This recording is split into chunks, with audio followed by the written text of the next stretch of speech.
আসসালামু আলাইকুম। আশা করি আল্লাহর অশেষ রহমতে ভালোই আছেন। আপনাদের সুস্বাস্থ্য কামনায় বাংলাদেশ ক্রিকেট নিয়ে আলোকপাত করতে চলে আসলাম। সর্বপ্রথম আমি অভিনন্দন জানাতে চাই আমাদের নতুন বিসিবি প্রেসিডেন্ট বা নতুন সভাপতি আমিনুল ইসলাম বুলবুলকে। আপনাকে অভিনন্দন, অভিনন্দন, অভিনন্দন। আশা করি আপনি বাংলাদেশের ক্রিকেটের যে দুর্দশা চলছে, এটা আপনার বুদ্ধিদীপ্ত পদক্ষেপ এবং সাংগঠনিক অভিজ্ঞতার আলোকে এটা আপনি খুব সুন্দরভাবে ট্যাকল করতে পারবেন। আপনার সেই অভিজ্ঞতা আছে। আপনি আইসিসির হয়ে কাজ করেছেন বিভিন্ন আঞ্চলিক ক্রিকেট কাঠামো নিয়ে বিভিন্ন দেশে, সুতরাং আপনি এতে পারবেন।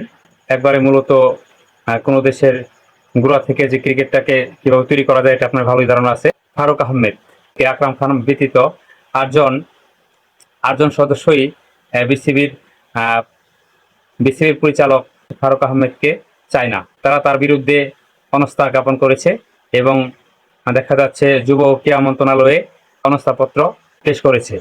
সেই পরিপ্রেক্ষিতে যুব ক্রীড়া মন্ত্রণালয় সাফ সাফ জানিয়ে দিয়েছে যে আপনাকে আর এই পদে কন্টিনিউ করা হবে না। এর জন্য দেখা যাচ্ছে আমিনুল ইসলাম বুলবুলের সাথে যোগাযোগ করা হয়েছে। তো তিনি আমাদের নতুন বিসিবি সভাপতি, তাকে অভিনন্দন জানাচ্ছি।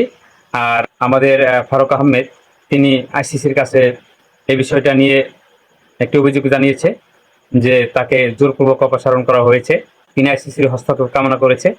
আমি আপনাকে এটাকে বলবো, ফারুক আহমেদ, আপনার স্বেচ্ছাচারিতা আপনি এখানে খাটিয়েছেন সবসময়। এর জন্য ক্রিকেটকে কিছু দিতে পারেন না আপনি। সুতরাং সময় আছে, নিজেকে শুধরে নেন। আর এখন চলে আসি খেলায়। তো আজকে পাকিস্তান টিমের সাথে দ্বিতীয় টি-20 খেলা ছিল। তো বাংলাদেশ এই খেলায় 57 রানে হেরেছে, খুব বাজেভাবে, দৃষ্টিকটুভাবে হেরেছে। পাকিস্তান সর্বপ্রথম ব্যাট করে 201 রান করেছে।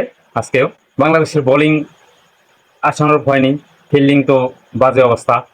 মোটামুটি যে খেলোয়াড় যারা আছে তাদের যে একটা সেলফ কনফিডেন্স থাকবে, জেতার জন্য মাঠে নামবে, জেতার জন্য লড়াই করবে, সেই স্পৃহাটা নাই, সেখানে ঘাটতি আছে। মূলত বলা চলে যে তাদের জোরপূর্বক মাঠে নামিয়ে দেওয়া হয়েছে আর তারা খেলা দরকার খেলে আসছে। সুতরাং নতুন বোর্ড প্রেসিডেন্ট আমিনুল ইসলাম বুলবুল, আপনাকে এটাই বলবো যে আপনি একটু এদিকে খেয়াল করবেন। খেলোয়াড়রা যেন জেতার জন্য মাঠে নামে, আর যে খারাপ করবে তাকে দলে টেনে আর লাভ নাই। তো তার জায়গায় অন্য নতুন প্লেয়ার নিয়ে আসেন, এ বিষয়ে একটু মনোযোগ দেবেন। আর খেলা সর্বপ্রথম ভালোই খেলা চলছিল, যে প্রথম উইকেট করেছে 44 রানে এবং খুব ভালোভাবে এগোচ্ছিল। এর মধ্যে তানজিদ তামিম 33 রান করেছে। এরপর থেকে শুরু হয়েছে সেই পূর্বের আমলের খেলা, যে 44 রানে 1 উইকেট, এরপরে 46 রানে দ্বিতীয় উইকেট, 54 রানে এবং চতুর্থ উইকেট 56, আবারও 56, ষষ্ঠ উইকেট 70 রানে। মোট কথা যে একবারে বাজে দৃষ্টিকটুভাবে তারা খেলা পরিবেশন করেছে।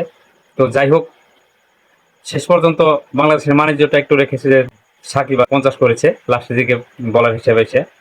তো এর জন্য দেখা যাচ্ছে 144 রান পার করতে পারছে বাংলাদেশ, যাইতে পারছে।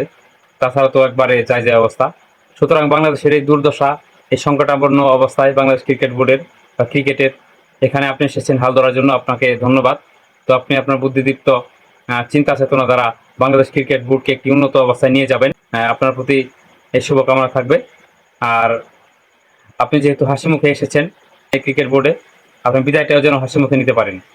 ওই বাটপার, চোর, ওই ফারুক আহমেদ, তাদের মতো যেন আপনার বিদায় না হয়। ধন্যবাদ। আসসালামু আলাইকুম।